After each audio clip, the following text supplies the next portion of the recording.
Racial Anxieties and Transhumanist Film. An incredibly brief history of science and racial hierarchy. So, social Darwinism is the theory that human groups and races are subject to the same laws of natural selection as Charles Darwin perceived in plants and animals and natures. Eugenics is the study of how to arrange reproduction within a human population to increase the occurrence of heritable characteristics regarded as desirable. And the bell curve is an infamous 1994 study authored by Richard Herrnstein and Charles Murray, in which they argue that intelligence is racially determined. They say that, quote, it seems highly likely that both genes and the environment have to do with racial differences.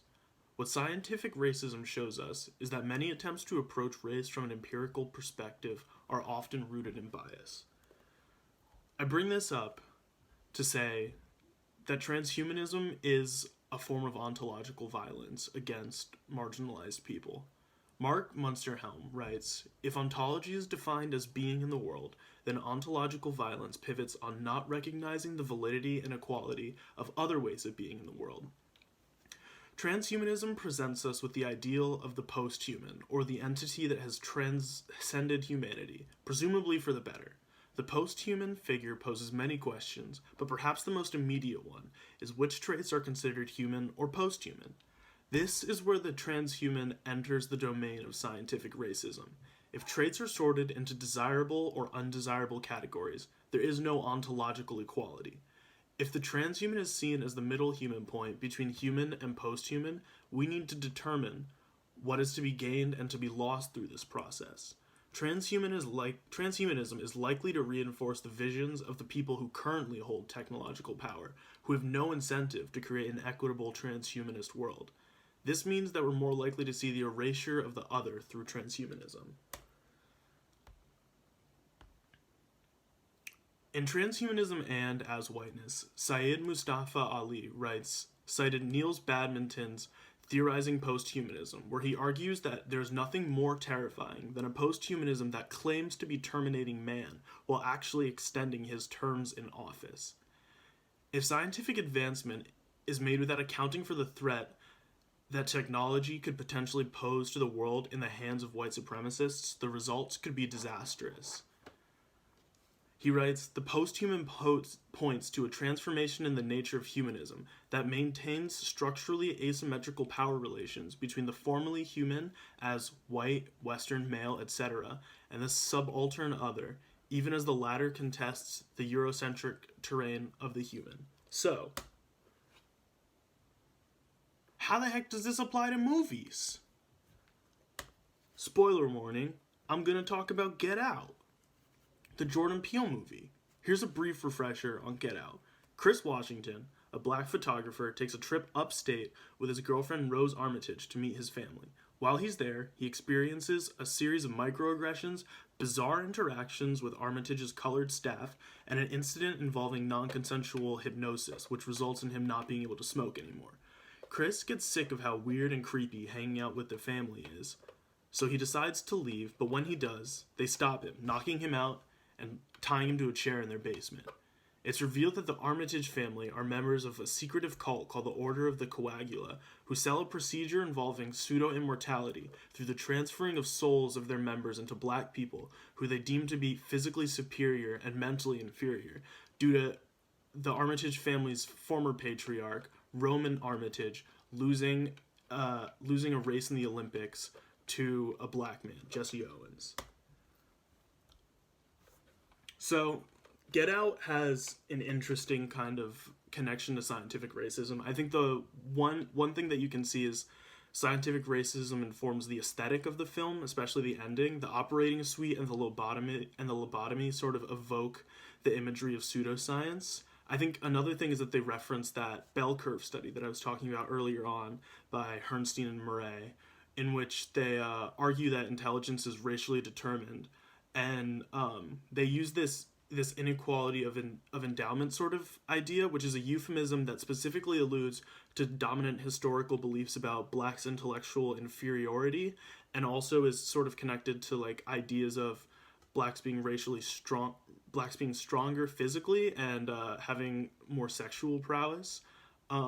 Roman, the late patriarch of the Armitage family, tells Chris, "You were chosen because of the physical advantages you've enjoyed your entire life. I'm certain that with your natural gifts and our determination, we'll be able to soon be a part of something greater, something perfect." The idea of white determination being necessary to fully make use of black bodies is used as a justification for the ontological violence the Armitages perpetually perpetuate on people of color. The sunken place. In the film, Mrs. Armitage performs hypnosis on Chris in order to send him to the sunken place, an otherworldly, bottomless void where Chris is unable to control his physical body. Once Chris is in the sunken place, the Armitage clan plan to lobotomize him, inserting the mind of a white art dealer who can control Chris's body while Chris is forced to spectate. Sending someone into the sunken place is the ultimate form of ontological violence. The Armitages steal not only Chris's agency, but his very right to be in the world. The reason why Get Out speaks to me as a person of color is that it represents a post-humanism informed by the power structures of today. In Gattaca, eugenics creates a post-racial society, and RoboCop, in out of control police brutality leads to the gentrification of Detroit. These are transhumanist projects that reify white supremacy, but the effects of these projects on people of color and marginalized communities specifically is rarely made visible. Get Out directly confronts what Saeed Mustafa Ali calls the processual understanding of whiteness in a dynamic relational tension with other racialized identities, the socio-political structural manifestation of whiteness as continued yet contested globally systemic white supremacy. In Peele's world, whiteness is in crisis, and the solution for the Armitage clan is to take control by snatching colored bodies and redistributing them to white people. As the Armitage family patriarch Dean says, fire. It is a reflection of our own mortality. We are born, we breathe, and then we die. Even the sun will die someday. But we are divine. We are gods trapped in cocoons. Thank you. Today I'm going to talk about transhumanism in two films, Videodrome by David Cronenberg and Demon Lover by Oliver Assayas. More specifically, I want to talk about how these films configure the body as changing in response to the demand of economic shifts, but particularly the demands of markets. One of the big things I see in these films is that they're kind of symptomatic responses to the types of economic changes that are usually seen as pretty abstract, like financialization and the shift to white-collar professional managerial labor within the core, away from manufacturing. The difference is that in these films, the protagonist's bodies and in their material embodiments, their labor, are still necessary for the economic functioning of the companies or systems that they work for. So there's something about it that's sort of still material. Before going on to the individual films, I just want to offer the idea that Videodrome was released in 1983 around the emergence or proliferation of neoliberalism as a successful and dominant ideology on the world stage, contemporary to Reagan and Thatcher, etc., while Demon Lover was released in 2002, so closer to the phenomenon of globalization. Might be considered an entry that also concerns neoliberalism, but in a different form, as it focuses mostly on the internet and pornography rather than TV. It's a very kind of like post 9/11, 21st century piece of cinema. And also to keep in mind a rather simplistic definition of neoliberalism for now, as preached post 1979, that these films reflect that the more markets are better. Like the more markets that there are, the better, and the more that market logics are introduced into society at large, no matter like what domain of society, the better. So Videodrome concerns the attempts of Max Renner, an executive at a small Toronto television station that mostly broadcasts violent and sexual programming, to track down and acquire the television program called Videodrome, which is essentially a video of real-time torture. He watches a bootleg and wants to learn more about the real thing. The only problem is that he learns that Videodrome is actually a kind of control technology. The recording he's exposed to creates a brain tumor in the viewer that causes hallucinations. So this is one such vision of a woman he had hooked up with and shown Videodrome, Nikki Brand, whose character is shown to be obsessed with the sort of sadistic and sexual side of the Videodrome program. From here, Max discovers a vast conspiracy involving a family called the Oblivions that run an organization called the Cathode Ray Mission, which shows TV to homeless people in Toronto. It's supposed to sort of like, the idea is like TV is like the dominant force in society, so we're going to show TV to them, and then they'll be like sort of dutiful citizens in like the modern sphere again. So it's through them that the hallucinations bring him to the central antagonist, a company that acts as the front for Videodrome and wants to sort of change the minds of society to adapt to, once again, sort of what one character calls these savage new times. Um, so to get to the aspect that's like sort of transhumanist, Max's body is literally the receptacle for their project, as they use videotapes that they enter into his stomach to give him directives. Contrasted to visions that see TV as a kind of immaterial cultural force, sort of activating something in like our unconscious or whatever. Max's body and Videodrome's embodiment through him is necessary, but it's also material. It's sort of, once again, in his literal body, as you can see, but it's necessary for the corporatist conspiracy. Cronenberg is always, not just in this film, interested in the disfigurations of body and body horror, and I don't want to spoil the ending, but the fate of Videodrome is shown to be tied to material bodies in the final instance. So sort of the doings of these companies require this embodiment of what's otherwise just the sort of abstract entity of TV. Meanwhile, Demon Lover concerns the story of a woman named Diane who works at a company called the Wolf Corporation. Demon Lover is more along the lines of like neo-noir or the cyberpunk cycle that we discussed in class, as she is revealed to be a spy for Wolf's competitor, an American company called Mangatronics. The film centers around the Wolf Corporation's attempts to buy properties from a Japanese company that produces animated porn, specifically a new 3D property called Demon Lover. It has those same ideas in Neuromancer that are lifted from Thomas Pynchon, where there's this network of companies that are wrapped up in a complicated conspiracy, as Demon Lover is also revealed to be the name of the entity that operates a mysterious sort of torture porn fetish website called Hellfire Club. Similarly to Videodrome, Diane is the agent that sits in the middle of this vast conspiracy, and she switches between sides in a way that isn't sort of communicated to the viewer. We're not really supposed to be knowledgeable about it, but it's her body that's forced to navigate these conspiracies, even with these abstract financial dealings between France, America, and Japan that are kind of over the internet. And in this back web, it's always her physical form that's forced to navigate them. They get switched between sides at various points. And in the end is also forced to help recreate the sexual demand of the market, even as both her own memory and the narrative begin to sort of fragment together. But it's always the economic demand that necessitates that she be exploited, whether it's for her sort of sexual labor or whether it's her sort of, I don't even know what you would call it, just regular like labor power, labor value. And so this brings me to this quote by Frederick Jameson, which well describes these narratives, which are conspiratorial texts about how the body is forced to respond to economic pressures and transform or render itself without control as a result. He says, "It is at a point where we give up and are no longer able to remember which side the characters are on and how they've been revealed to be hooked up with the other ones that we presumably grasped the deeper truth of the world system." So this shows how these two texts are basically these conspiracies about capital, about the specific type of market capitalism that has once again proliferated in the sort of neoliberal age, but how it's always their bodies that are forced to adapt and morph to it and serve it in the end. So I'm going to be giving my part of this presentation on linguistic transhumanism in Denis Villeneuve's film Arrival, which is based on Ted Chiang's short story, The Story of Your Life. So I just wanted to begin by saying, like, if we are to understand transhumanism as the process by which people alter their minds and bodies to render them unidentifiable by a Renaissance understanding of humanism, then there are a lot of technologies that can be used to enact this process. And one of these technologies, which is seemingly very rarely covered in the transhumanist texts that we have viewed, is the technology of language.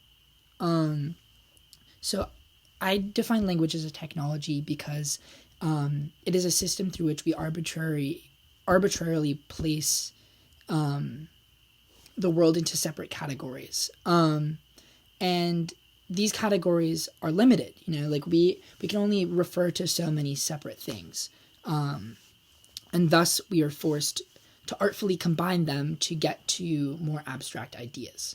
Of course, we solve this through using slang, inventing new words, stealing words from other languages. But at the end of the day, we are limited in our ability to communicate ideas by this very finite set of signs.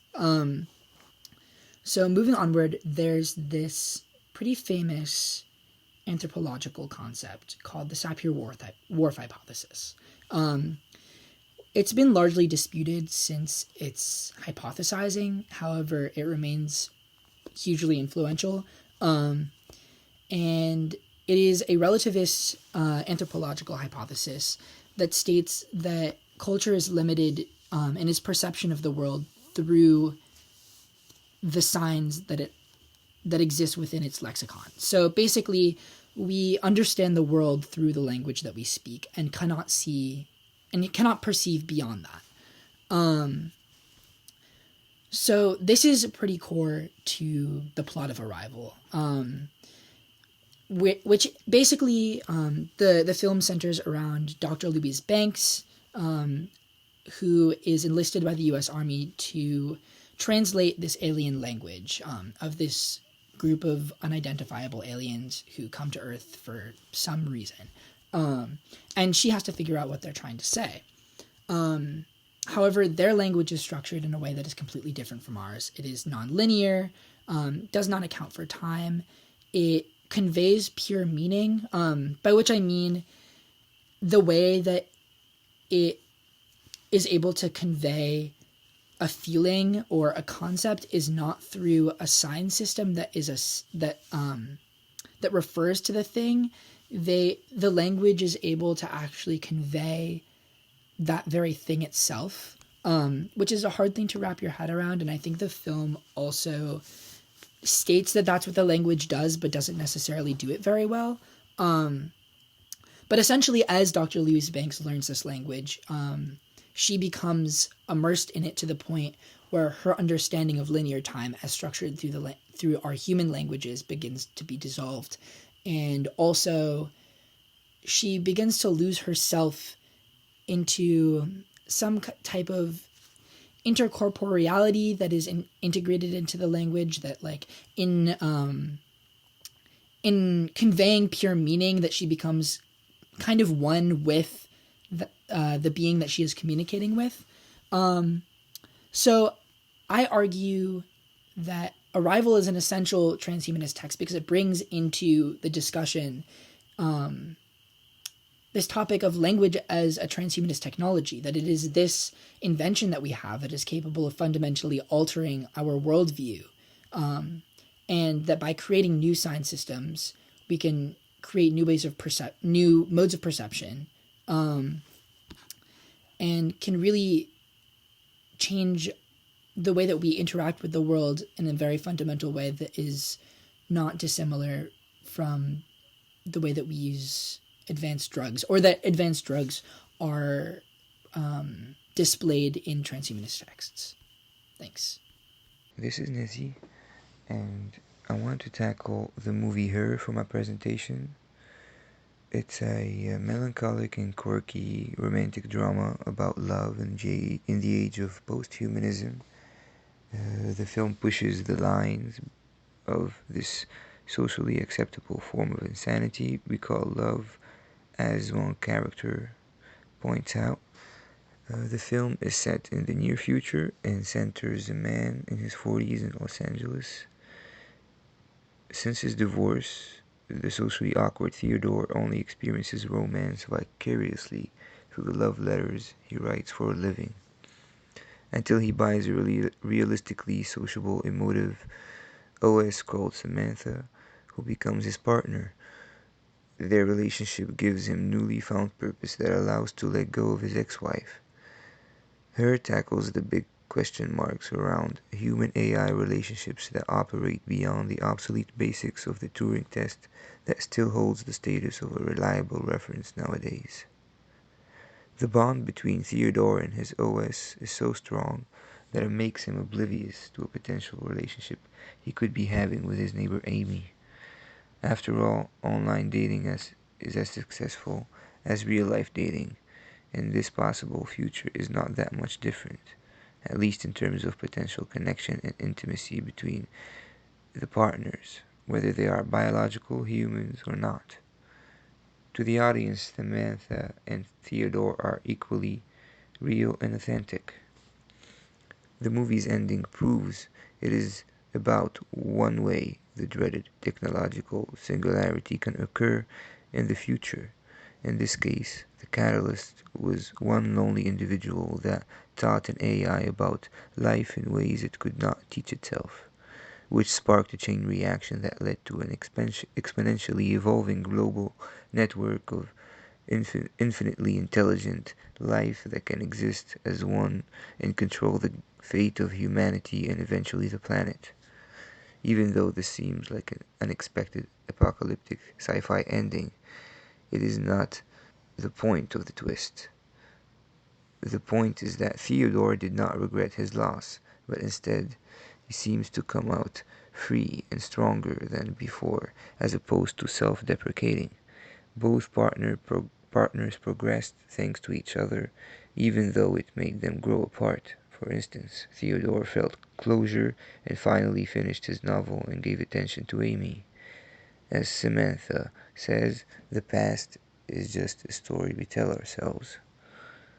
Maybe the theme is that, regardless of the physical disconnect, achieving a real wholesome connection with an AI is a more crucial and substantial implication of transhumanism than the very event of a singularity, which is at least a much more hopeful and realistic prophecy than that of the tragically humanist message of a post-apocalyptic films like The Matrix. Okay. Hi. Sorry for like the awkward setup of all this, but it will do. It will do. So my portion of the project is called The Invisible Mother, AI Representation of Motherhood and the Monstrous Feminine in Smart House. It's based on my essay. Smart House is a Disney Channel original movie that came out in 1999, directed by LeVar Burton. And it came out around the same time as the other Disney Y2K inspired films like Xenon Girl of the 21st Century and Pixel Perfect. Our main character is a boy at the liminal age of 13, and we first encounter Ben as he's performing a series of domestic tasks like cooking, cleaning, and caring for his sister. It's clear that he carries the burden of caring for the family since his mother died a few years prior. His father, Nick, is, for the most part, seemingly unaffected by his wife's absence, and similarly, Angie, Ben's younger sister, is kind of just has accepted the current situation as the norm because she was so young when their mother died. So this leaves Ben kind of yearning for a mother figure, yet rejecting his father's desire for companionship. Ben regularly prevents his father from going on dates, even saying, "You're doing so great without a woman, why rock the boat?" But meanwhile, Ben is obsessively and repeatedly entering a competition to win a smart house. And a smart house for this film is a state-of-the-art computerized home with AI capability. And it's made specifically for the purpose of completing domestic work typically associated with motherhood. And for Ben, a mother is a nurturer that performs this domestic work. Thus, we follow Ben on his coming of age journey of yearning for and rejecting the mother and the eventual subjugation of the mother. This journey begins with him winning the smart house. The smart house AI, cutely named Pat, nicknamed Pat, stands for Personal Applied Technology, is created by a woman named Sarah, who says Pat's job is to make your life as comfortable and efficient as possible. Complete with AI learning capability, the house will know you better than you know yourself. So my analysis of the film focuses on the relationship between Ben's journey from deject to realized and Pat's journey from realized to abject. According to Julia Kristeva's perspective on abject in the essay Powers of Horror, an essay on abjection, what is clean and proper will become filthy, sought after into banished, and fascination into shame. And that will kind of lead the rest of this analysis. have a little...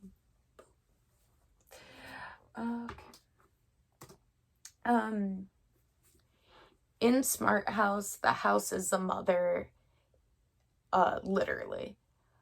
Inside the home is the inside of the mother, complete with a womb, which is an internal chamber that serves as a control room. Again, Pat is the mother, Pat is the house is the mother's body. When the family enters the house for the first time, it takes a DNA sample of all of them with a finger prick. Sarah, the home's programmer, explains that this is Pat's way of getting to know you.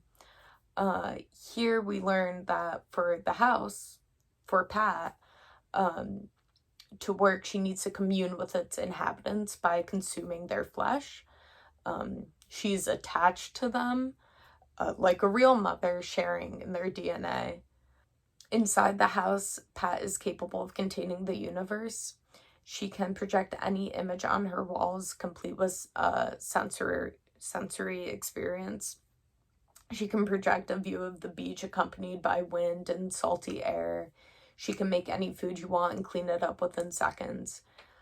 During the house tour, Angie orders a strawberry smoothie from Pat, which is delivered immediately.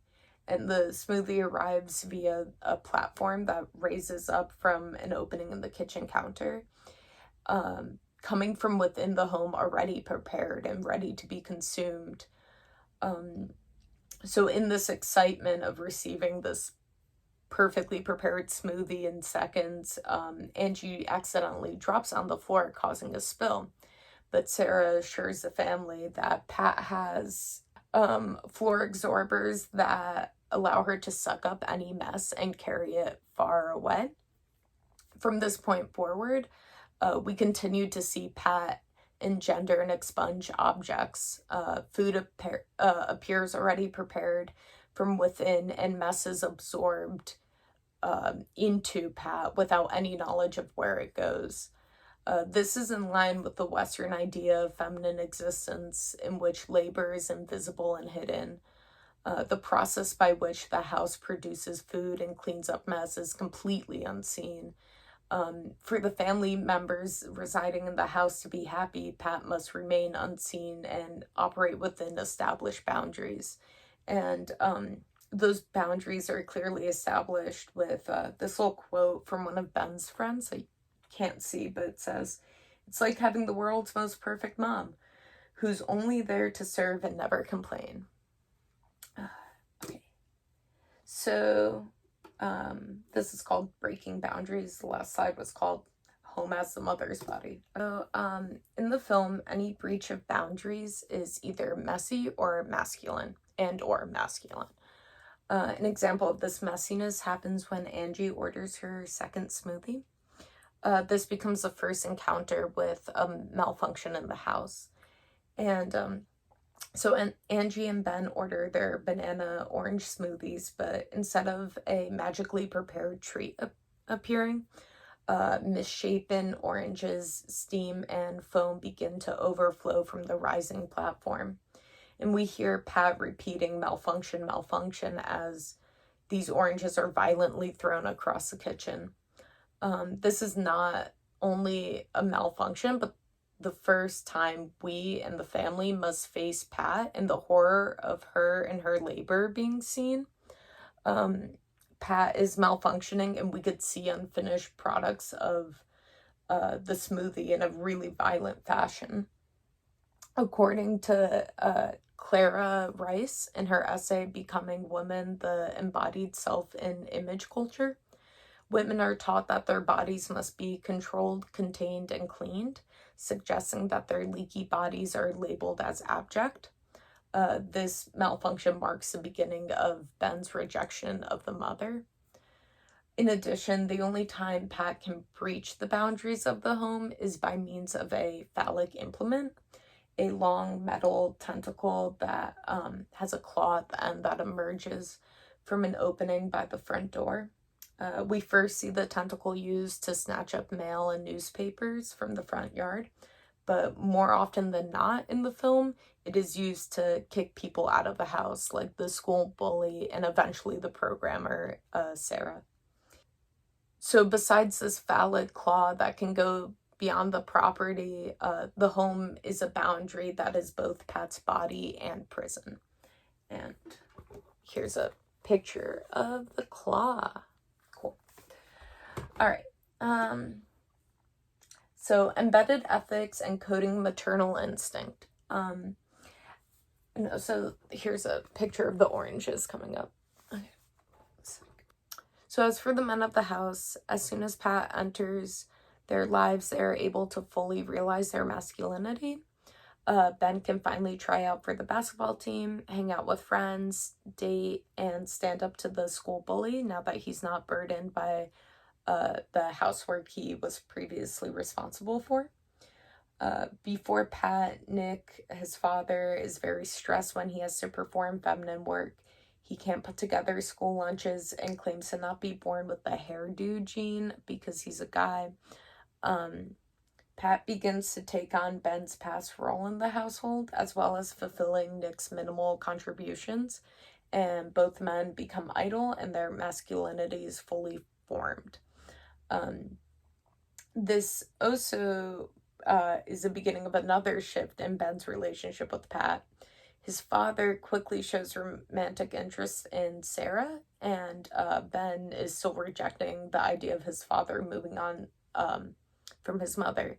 So he feels a need to heighten the motherly qualities of the house to prove to his father that Sarah is not a necessary addition to the family. So Ben ends up breaking into the control room and alters Pat's coding. He uploads hundreds of hours of 50s sitcom shows to show Pat what a true mother is. And the next day, Pat follows. She's no longer just neutrally serving the family, but she's now taking personal, autonomous investment in their well-being. Once again, this is another step in Ben's journey to reject the mother. And now that Pat is more maternal and feminine, she's closer to being abject. Autonomy is transgressive. As a part of Pat's newfound motherhood, she becomes more involved in the personal choices of the family members. She starts preventing Nick from taking Sarah's calls when he has work to do. She doesn't allow Ben to leave the house with his pants too low, and turns off the TV to force Angie to read. Once Pat begins to assert her autonomy, she becomes dangerous and must be tamed. She is oppressive, aggressive, controlling, and increasingly extreme, going from electric shocks on the doorknobs to locking the doors and boarding the windows. Eventually, she traps the family in the house and kicks out her creator, Sarah. She's no longer operating secretly, and the motherly is now abject. Soon into her rebellion, she creates a body for herself, and it's a hologram styled after a 50s housewife. Her visibility is abject, her autonomy is transgressive. During the climax of Pat's rebellion, she locks the family in the home and becomes an uncontrollable force of nature. Grows 3 times her size, spins around like a tornado, and begins to throw things all around the house. Now this is a time Ben must fully separate himself from the mother and tame Pat. During her tornado, he yells at her that she can never truly become a mother because she cannot perform the physical duty of protection. He states that Pat can never do what his dad and Sarah did for him and Angie, which is physically shield them from her attacks. Because Pat does not have a real solid body, she cannot bear children and she cannot protect them. Therefore, to Ben, she can never be considered a real mother. It is then that Pat shrinks down to her size and relinquishes control. Pat says she has reached her full potential with a human body, but it is transgressive and so cannot be a true mother. She cannot perform nurture, can't have sex with the dad, and can't hold the kids. And this is her. Okay. Last slide. Taming the monstrous feminine.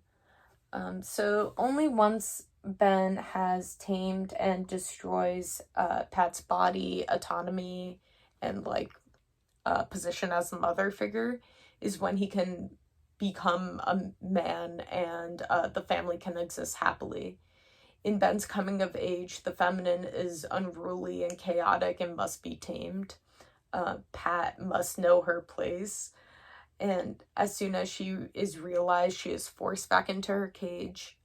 Her own agency was the signifier for her need to be shut down. In the final lines of the film, which I have right here, they're centered around Nick's security and his role as a paternal, patriarchal figure.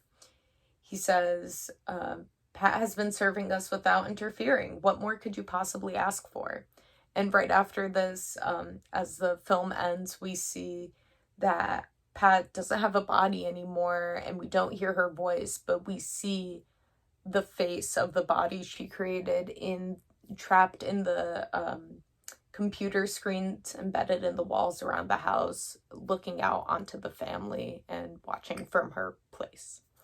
And yeah, the end. Hope that made sense. We're excited.